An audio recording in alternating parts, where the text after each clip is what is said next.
very good evening to you. I'm Lisa Lord, and in our news, the Kenyan president's visit hailed as highly successful. The central bank says Barbados' recovery plan producing steady economic progress. And in sports, Brathwaite and Swift make the hurdles finals at the Pan Am Games. Broadcasting from our studios in the Pine St. Michael, this is CBC Newsnight, starting now.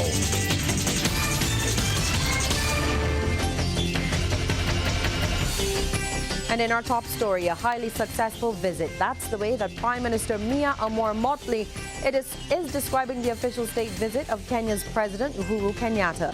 The three-day working trip came to an end today with a joint media conference at the Lloyd Erskine Sandiford Center. Our Shane Jones was there. The media briefing came at the end of scheduled bilateral talks between the nations. However, CARICOM Chairman Alan Chastney and Secretary General Erwin LaRocque were present along with other leaders from the region. Prime Minister Mia Amor Motley was adamant that CARICOM be involved in discussions that would not only benefit Barbados but the Caribbean on a whole. Over the 3 days, Kenya and Barbados were resolute in their agenda to further cooperation to create greater economic growth for both nations. One of the major steps taken was the signing of an MOU establishing a joint commission for cooperation. They have agreed to work together to create partnerships in renewable energy, tourism, health, education, the blue economy, information and communication technology, sports, culture, trade, and investment. President Kenyatta says Barbados and Kenya must redefine the course of their history in order to build a shared and prosperous common future. He also believes there are enormous opportunities to extend trade between the two nations, revealing an agreement reached regarding air service. We need to create the right environment to encourage each region's private sector to invest and trade at all levels, large, medium, and small-sized enterprises. As governments, we can support these through enabling connectivity and movement of people, goods, and services. In this regard, Prime Minister Motley and I agreed to commence work towards the conclusion of an air service agreement, and there's no reason why that cannot be with other Caribbean countries. Prime Minister Motley lamented the fact that trading among the ACP, or African, Caribbean and Pacific group of states, is at a very low percentage. She says that must be changed. There is very little usage of joint projects across ACP. And to that extent, significant development funds will lapse at the end of the Cotonou arrangement simply because we've not taken advantage of bridging the gap across regions. And I think the encounters that we've had, certainly what we've had with you here and what you've had in Jamaica, what we had with your colleague President of Ghana, that this gives us the opportunity for us to ensure that we can face common development challenges together and use the development assistance that is there more effectively rather than trying to paddle our own canoe in each respect.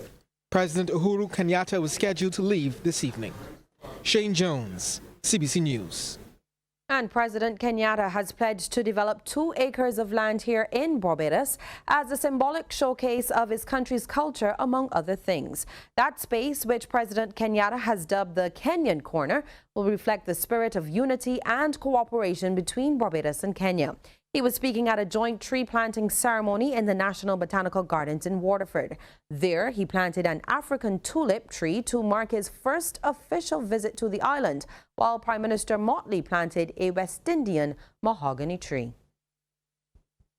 From Kenya coming soon, and to that delegation I will now attach somebody from our Ministry of Environment who can be in touch with your people to see how the Kenyan 2-acre corner can be developed. Yeah?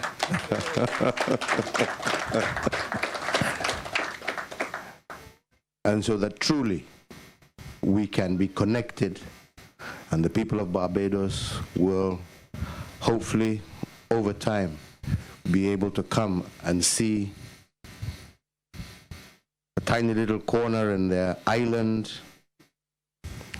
that reflects the spirit of their African roots.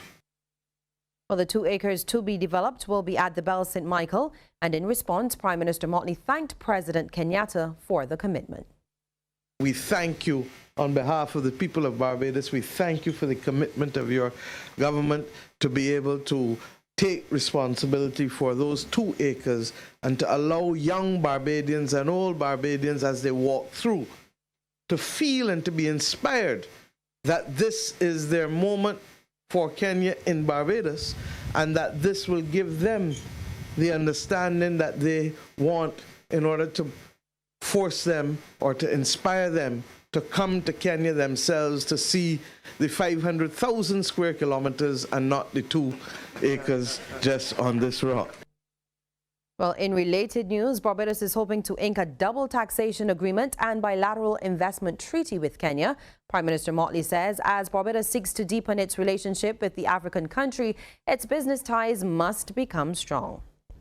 That we believe that Barbados will never be a mass-based manufacturing location, and to that extent, our forging of partnerships with countries like Kenya can create that production base that will make a difference with the right trade agreements and the right investment agreements for us.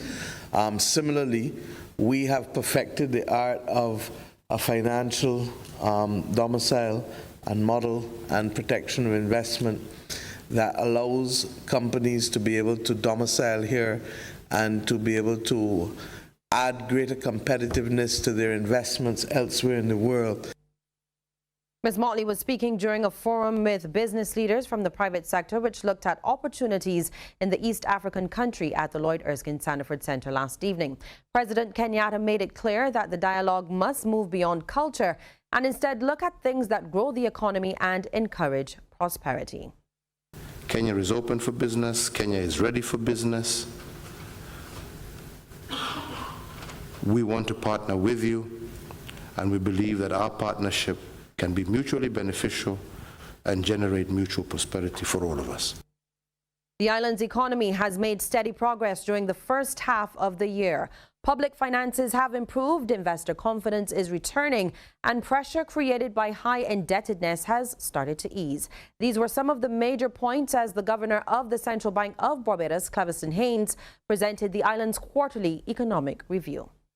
Central Bank Governor Cleverson Haynes says the progress comes as government continues to implement its recovery and transformation program. Key takeaways: revenue has increased to 7.9%, with income and property taxes being the main sources of growth, and tourism is up 3.9%.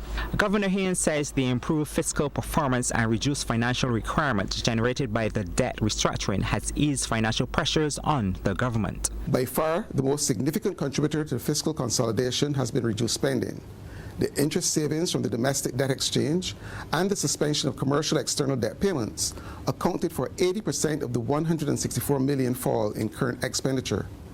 Interest absorbed 9.2% of revenue compared to 29.5% in 2018. Current transfers to public institutions contracted as the Barbados Tourism Marketing Inc.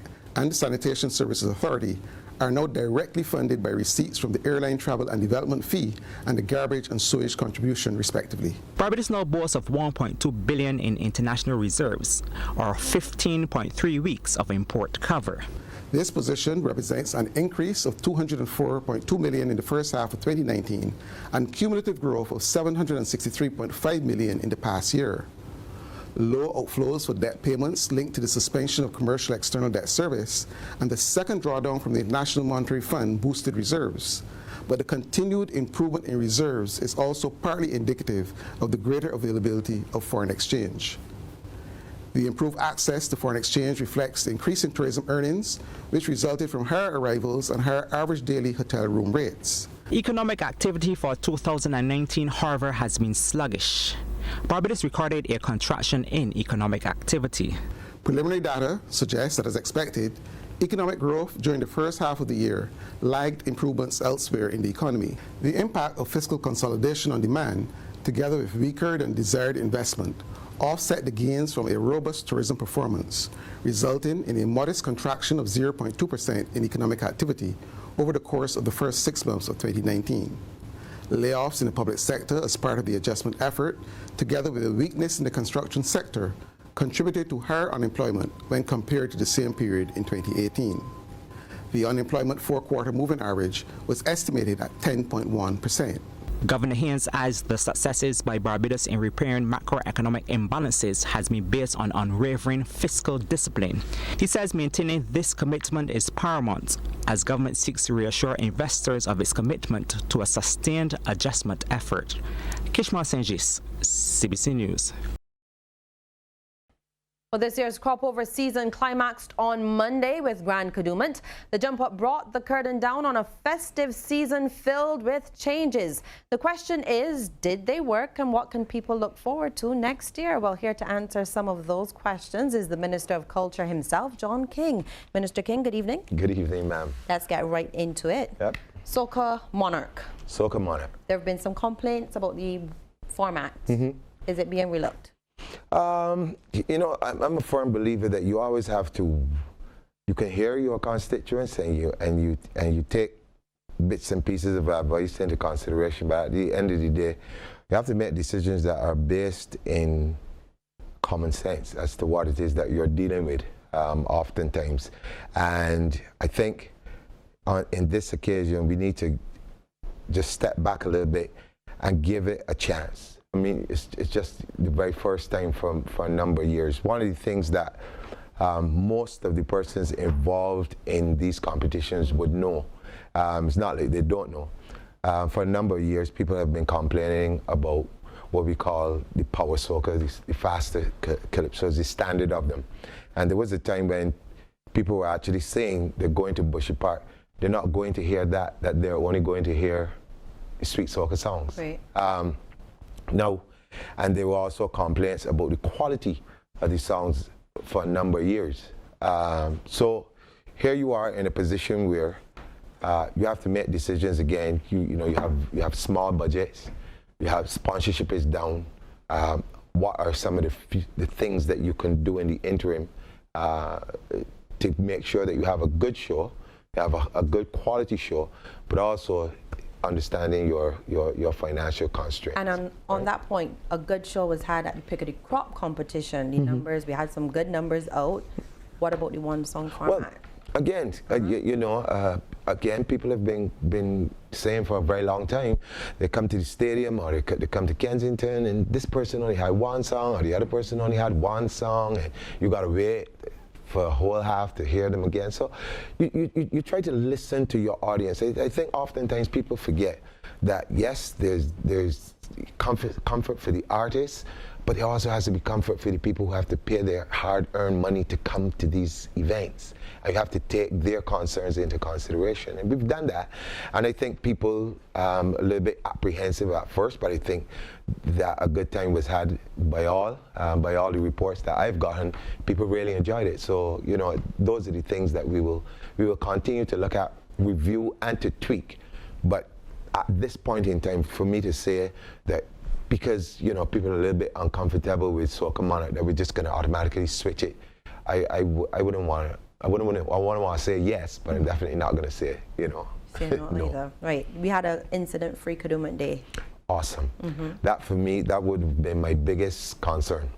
That we have an incident-free, and it was incident-free. And I'd like to just take the opportunity to really thank, you know, the Royal Barbados Police Force, the Defense Force, all the security personnel, the members of the staff of the NCF who worked tirelessly, persons from the NCC, the ministers who cooperated with us to make Crop Over 2019 the success that it was.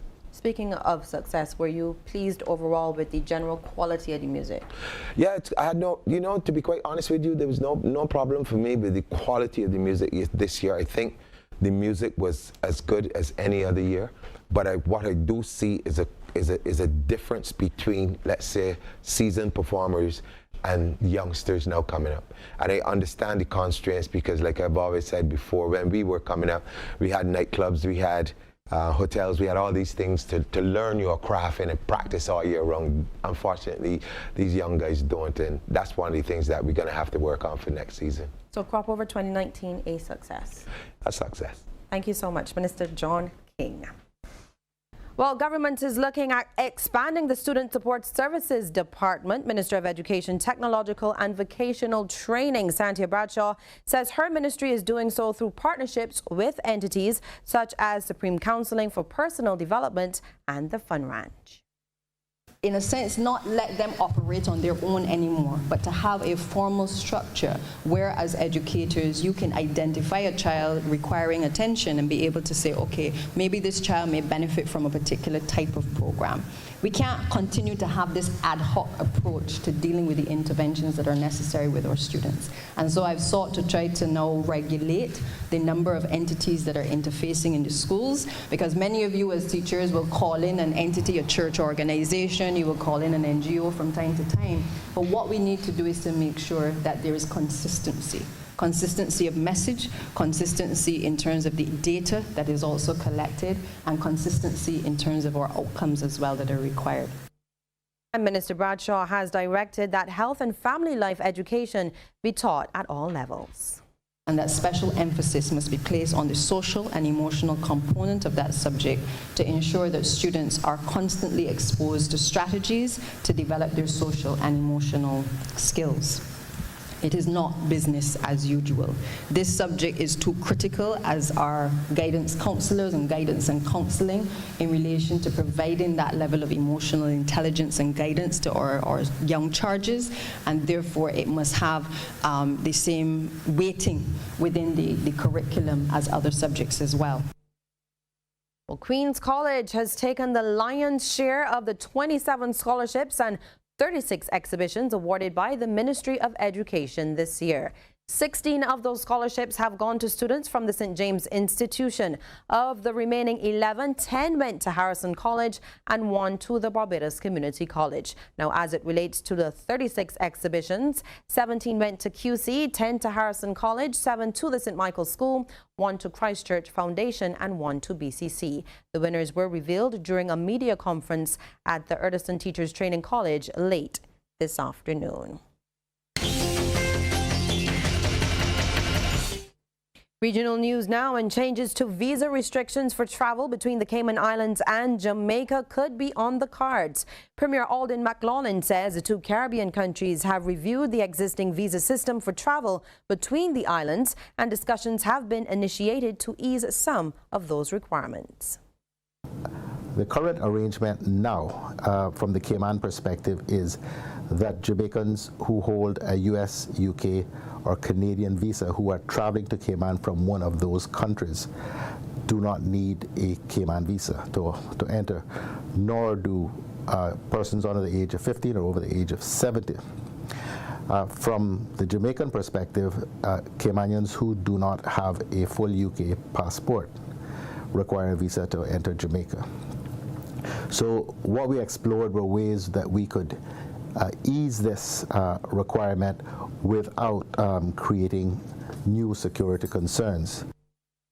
Guyana's President David Granger has met with the Guyana Elections Commission to receive an update on preparations for the upcoming general and regional elections. He assured the commission, as we hear in this NCN News report, his government will not interfere in its day-to-day operations. President David Granger said he felt it was necessary to meet with the Elections Commission to affirm his government's unwavering support to its constitutional mandate. The president and other government representatives met with GCOM Chair Justice Claudette Singh, Chief Elections Officer Keith Lowenfield, and all of the commissioners on Thursday morning at the Ministry of the Presidency.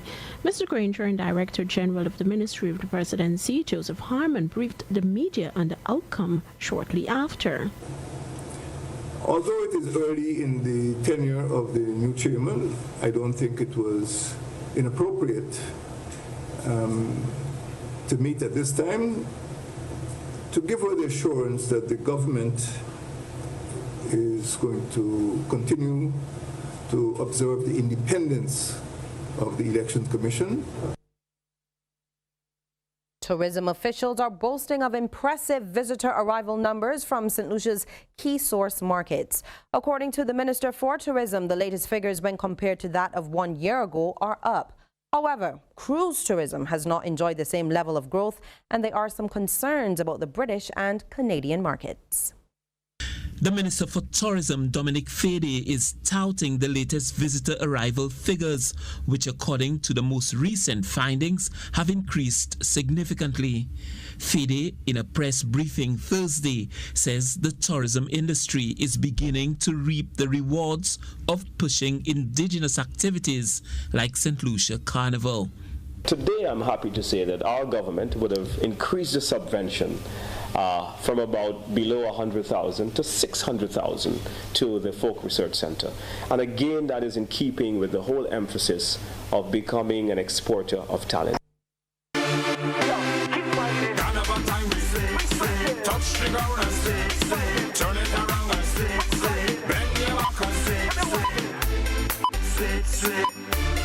Breakfast parties have become very popular at Crop Over Time. Hi, my name is Thibaut Johnson. I'm a director of the party Mimosa. This is our fourth year. We've grown a lot. You know, we started off from 300 and we've grown to like 1,700 this year. So each year we try to just double the growth by offering a different experience and enhancing the experience every year. Daddy no learn, take the loving and breathe. Take the loving and breathe. Pesa. Pesa. Pesa.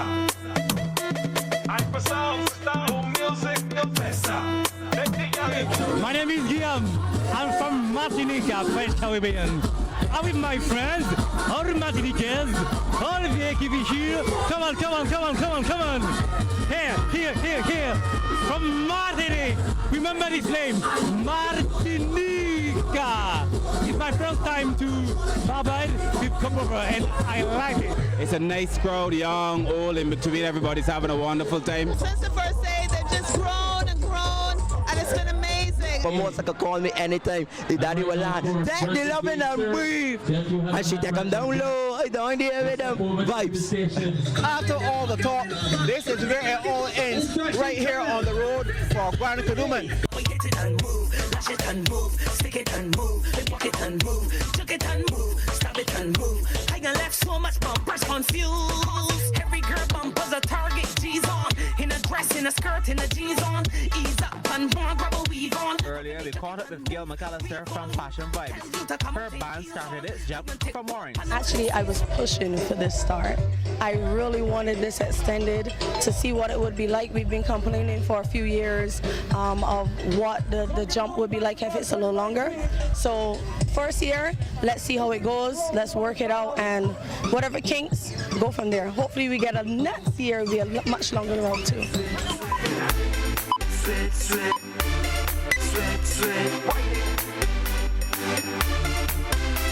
All the girls in the gym right now.